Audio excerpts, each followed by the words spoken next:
Okay, let's get this straight. Shadow Complex is nothing that you haven't seen before, especially if you've played any of the Metroid games or Castlevania. Hence why the developers, Chair Entertainment, have always been talking about this Metroidvania style that they've got going on. And it does show they've taken a lot of inspiration. But this isn't a bad thing at all, because what Shadow Complex is just a rebirth of this kind of 2D/3D side-scrolling adventure game, but they've added so much content in that when you finish playing through it once, you'll just be going back for more and more until you've unlocked all the secrets in the world. And what's really clever is that they've added ways to complete the game in different varieties, so you can muck around with the story and the progression of the game. You think we didn't see this coming? At least the vice president is safe. So the story of the game isn't really the main focus. It's all very bland all the way through. You're just a kind of dude who goes spelunking with his girlfriend that he met like an hour ago, and all of a sudden you get captured by this terrorist organization that are plotting to take over the world, starting with San Francisco.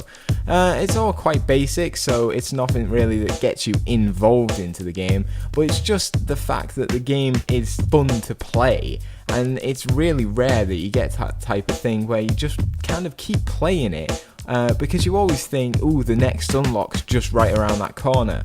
So the content in the game and the way it progresses is really strong.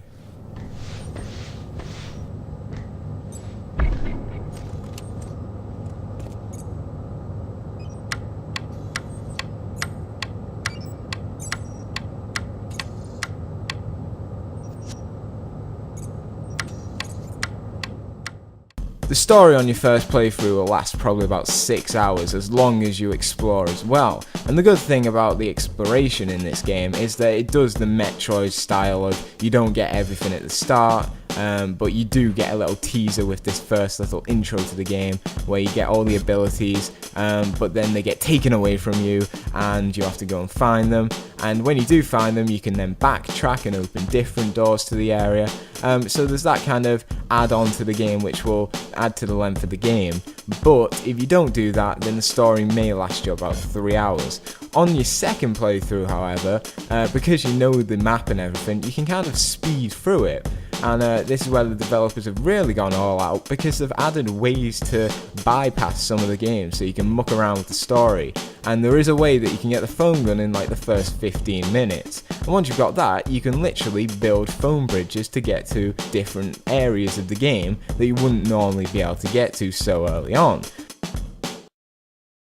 The overall presentation of the game is really good, mixing from 2D to 3D, but the 3D areas are normally just set pieces, like when you're placed on a turret, or if you perform a melee action where you punch a dude and they go flying across the map.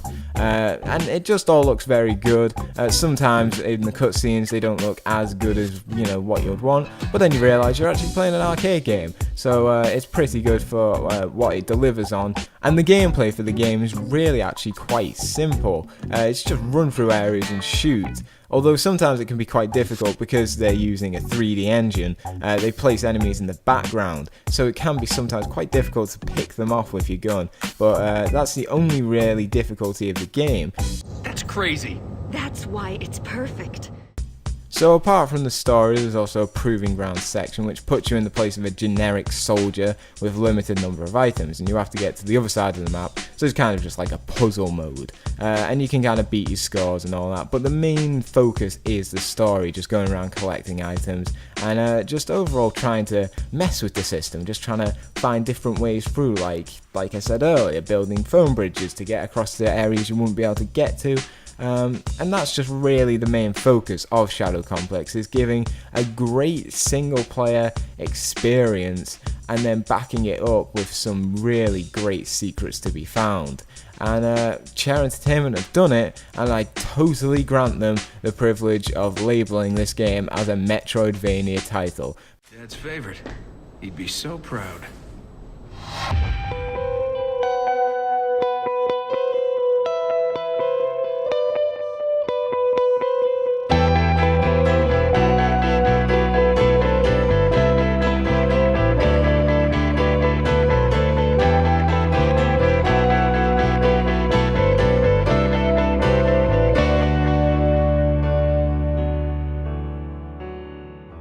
jump through all the shades of gray, no rainbows where my winds blow.